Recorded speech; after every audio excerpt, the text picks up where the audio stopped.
With great power comes great responsibility.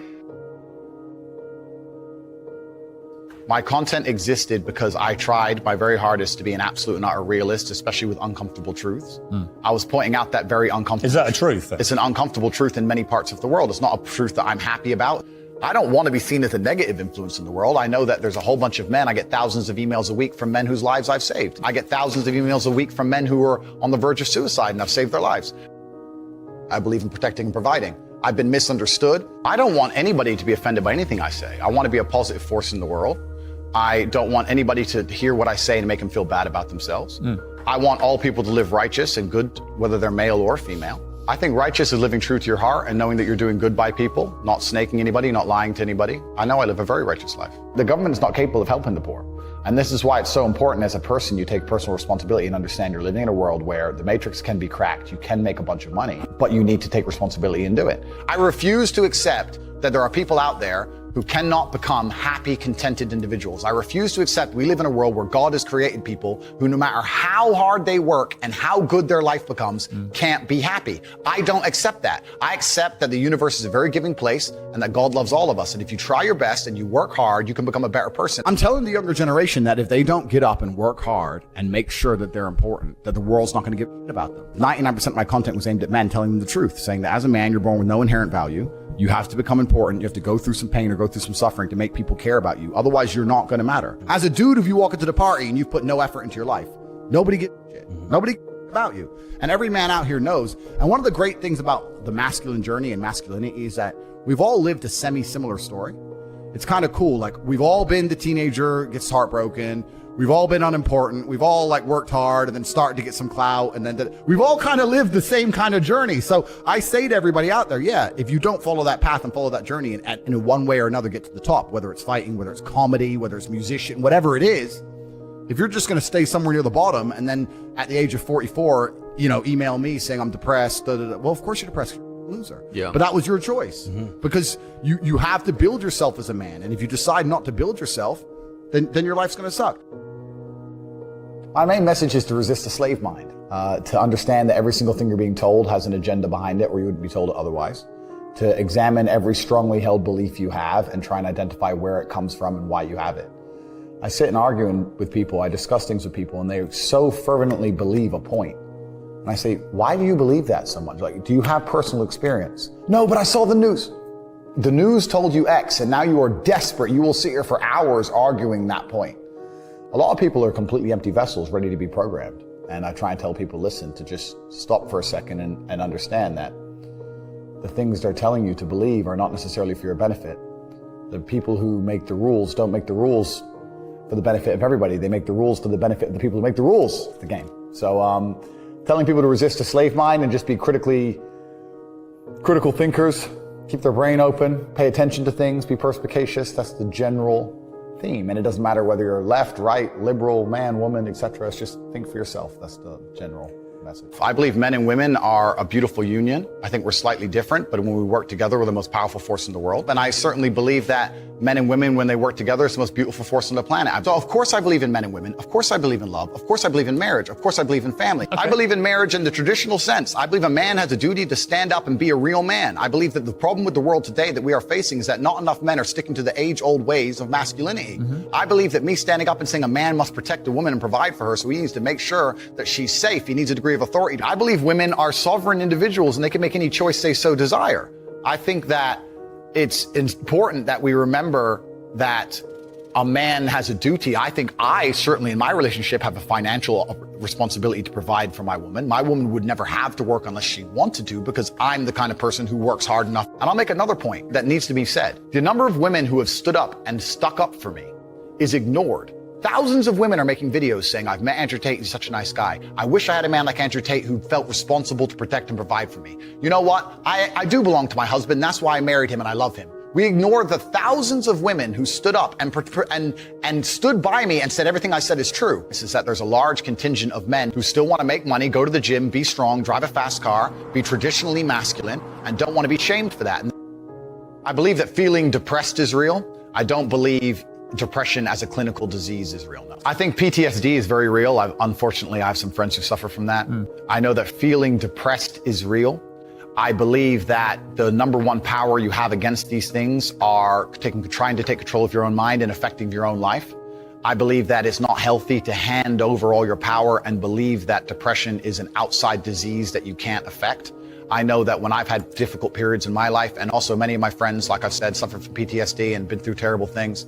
I've lived a very difficult life, and I know people who have, that the things that made them feel better is when they woke up and said, you know what, I'm not gonna allow this to damage me anymore. I'm gonna take responsibility. I'm gonna get up and I'm gonna fight this as hard as I can. If someone comes to me and says, I'm clinically depressed, or I feel very, very sad, I would say the first thing you need to do is stop accepting the identity of a clinically depressed person. Stop accepting you have no control over this. And what you need to do is stop identifying that way, and let's work together to try and fight against it. A lot of people who are clinically depressed are suffering with something in their life, and if you fix the problem in their life, perhaps they won't feel depressed anymore. The thousands of people who have emailed me saying, my doctor told me I was clinically depressed and it's a disease that I have got in my brain and I can't be fixed. And I started listening to you and I realized that that's not the case and I can fix my own life, and you're the only person who has ever helped me.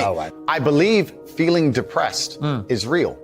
I do not believe it's a disease that you catch from the sky and you cannot affect. I believe that no matter what happens, I believe you have control of your own mind and you can fight against it. I believe if you change your circumstances in your life, you may feel different. I'll give you a quick example. I had a guy who emailed me saying he was clinically depressed and he was going to kill himself. I obviously am not a psychiatrist, I'm not a doctor. I told him, because I replied to my emails. I said, have you been to a psychiatrist? He said, yes, I'm clinically depressed. I've been on these pills, this amount of time. I'm on antidepressants, it doesn't work. I said, I don't know what to say to you besides this. And he said he lost his girlfriend, that's why I became clinically depressed. I said, listen, go to the gym, get a six-pack first. Once you've got a six-pack, email me again. If you still feel like killing yourself, I don't know what else to say to you. But I'd say, strong body is a strong mind, go train. He went, he started sending me progress pictures, emailing me him getting in better shape, and eventually got a six-pack. He's now a professional bodybuilder. And he said, I can't believe I was considering that. I feel so much better, etc. The doctor was telling him he was clinically depressed and couldn't cure it. He started taking control of his own life, and now he felt better. That if somebody has depression of any kind, whether it's clinical, whether it exists or not, whether they feel depressed or not, whatever, that taking control of their life, taking personal responsibility and working hard is always going to be the positive, best thing they can possibly do for their life going forward. How positive is it? Them. Of course, money can't buy happiness. I agree. But money is the third most important thing in the world. First is your health, because you have nothing if you're going to die. Second is your relationships, because you need love and family. That matters the most. But money can buy everything else. So money's the third most important thing. The average people come to me and say, what do I do? I'm just the average guy. And my only answer is stop being the average guy. It's my only answer. You can't just be the average guy anymore. The idea from the 1950s that you can just be the normal, average, law-abiding, hard-working citizen and you'll have a good life is gone. Any man out here who goes, I'm just going to work hard, do my bit, and obey the laws, and I'll have a good life. No, you won't. No, you will not. Just doing your job is never going to make you rich, because you're just going to be taxed into infinity and you're going to stay broke. So just obeying laws and doing your job now has set you up to be a peon and a slave for eternity. You have to get yourself in a position where you're making enough money. You don't know what to talk about, then you don't understand money. So go learn how money works. Go learn how a bank works. Go sit on YouTube for free. You don't just pay 50 grand in 4 years like a university. Go sit on YouTube and understand money, banking, or the real estate market, any of it. Understand the last housing price crash, why it happened. Understand mortgage rates and how that's affected by interest rates. Understand it, and then go sit with someone else who understands it and talk about it. People should, even if they haven't got a penny in the world, should be going to these meetings about real estate, about investing, especially if it's cheap, they should go. Just meet other people who at least have money. Have conversations about money. Talk about it. How are you going to get what you don't talk about? And yes, the cycle of precipitation, right? So a cloud comes, it rains, it falls down to the ground, it goes under the ground, whatever, goes into a stream, it moves into the stream, goes to the ocean, evaporates again, up into a cloud, floats somewhere else, falls down again. It's always moving. That's how money is. People think that money is in these large, stagnant pools hidden in people's bank accounts. That's not really true. Money is constantly moving all the time. And if you can find a way to get in between it and stand in the right place at the right time, you're going to get wet. I think that's the new modern way to view the world. It's an attention economy. It doesn't matter what you do. If you're getting attention, you'll make money from it. One habit that people need to adopt, and this is a habit I had for a very long time, and I've actually recently cleared it from my brain because I've reached a point where peace of mind is worth more than money.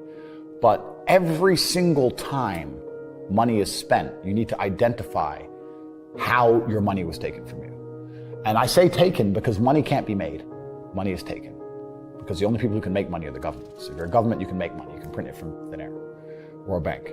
But if you're a person, you're not making money. You're convincing other people to give it to you. You're taking money from others. So every single time you spend money on anything, you need to identify how it was taken from you. When you go and buy a coffee, don't just go buy the coffee and sit down. Sit and say, why did I buy this coffee? Okay, I really wanted coffee. Yeah. But then why did I go into this store and not that store?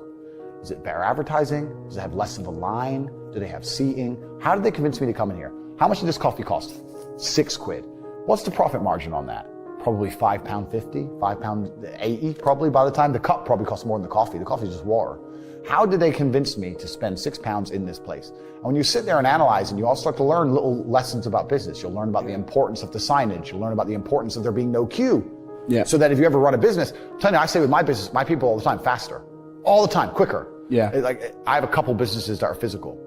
I'm like, I don't want to see a line. I don't want it to see empty because it looks bad. So when there's lines, you work fast. When we're down to 1 or 2 people, you take your time, you talk to the customer. Right. You keep it so there's like always one person at the thing. Like, manage the line. Like, people don't think about this stuff.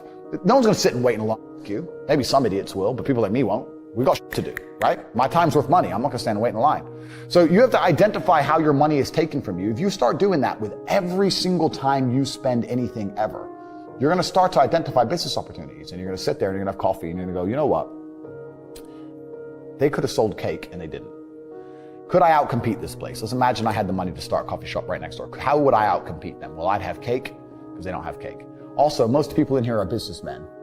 And the guy serving some dude. No, we need a cute waitress. His ass is fired. We need a chick. Put a chick here, put some cake in. Financial Times, business people in. People don't even think about this stuff. They don't use their brain ever. They don't ever look around and realize how they're spending their money. They don't look around and look at which businesses are successful. They don't look around and pay attention to anything. They don't look at the world and all the things that are happening and how it can benefit them. None of it. They don't look at any of it. They're too busy following the circus. That's why it's clown world. I was walking to college with a couple of my friends, and a Ferrari drove past. And I said, bro, you see that? And he goes, yeah, what about it? I said, doesn't that piss you off? I must be about 16. He goes, why? So this dude has 400 G's for a car, 400 grand. I'm walking 4 miles to college because my mom hasn't got any car. He has 400 grand. Do you think he works a job? Do you think he's behind a counter somewhere? He knows something about the world that I don't know. And they were like, well, he's rich. I'm like, yeah, I know. I didn't say he wasn't rich, dummy. I'm saying he knows something about the world I don't know. And I was intrigued, and it angered me. I couldn't sleep for weeks. I was pissed off. Every time I saw somebody with genuine money, I understood that everything I was being told and taught and they were trying to make me believe just simply wasn't true. I was like, none of these people are getting these things by following the path that the system is trying to make me follow. And everybody intrinsically knows this. If you go to if you're at a BP, you're at a petrol station, and I pull up in my Lamborghini, nobody goes, wow, he went to school. Yeah. He studied hard. And they do that because they know that the easiest way to amass wealth is to break the rules, because the rules are not designed to allow most people to make money. You can make money within the rules, of course you can, but most people don't. Most people who follow the path work, consume, die. That's it. So I always knew the same thing as you, and I knew there had to be another way. I knew that just working for money was a paradigm that wasn't true. And then you understand making your money work for you, and you understand delinking your time from money. Yeah. You start learning to understand these things, but eventually you build a system, and you build an ecosystem like me. I have 60 or 70 people work for me all around the world, and things just happen and money just kind of appears as long as everything's well organized. I mean, in my experience, like, imagine if I didn't have all this money and I had to go get a job again, I'd get a sales job, because I've always been a salesman, and I think that's a very important life skill to have, to be good at sales and to deal with the stress and have a commission-only environment. But I don't know if they even teach sales in university. Yeah, it's all garbage. They don't teach anything important. They just teach anything. They teach things that are going to keep you inside the slave mind. And they want you to go to school and then go to college and then go to university and get in debt. And you have to be in debt, so that now you have to work. And you're working and you're in debt, and then they want you to take on more debt if possible in the form of a mortgage, which a lot of people do, which we can talk about because I know you're the property guy. Yeah. And then you're in debt now. And once you're in debt, you can't really quit your job, and it's very difficult for you to leave the country. And now they can hold things over you. That's the goal. It's all about control mechanisms, and the system is very well designed to make sure that people are conditioned to obey. It's very hard for the average person to say no to anything. Unless you have millions and millions and millions of dollars, it's very difficult to even have an opinion on subjects. That's the thing about being a man, and that's what I was saying to the kids. It's like, look, you need to get up, and it's going to be very, very difficult. The world's getting harder and harder, especially for men. It's all clout, it's all status. There's no way you're going to matter unless you get up and you work extremely hard. Should young men aspire to work very hard, have no criminal record, become multimillionaires, protect and provide for the women close to them, be sovereign so they can stand up and have their own points of view in face of cancellation, be able to not be mentally intimidated when they go on national TV and there's traps set up for them? Yeah, I believe that confident, strong men who stand up and protect and provide for women are a good thing for the world and a good force for the world. And I don't think that I put a magic spell on anybody. I think there's a whole bunch of men in the world who understands my value. And if men grow up to be like me, you're gonna have a whole bunch of people with no criminal record, dedicated athletes, who protect and provide for the people close to them,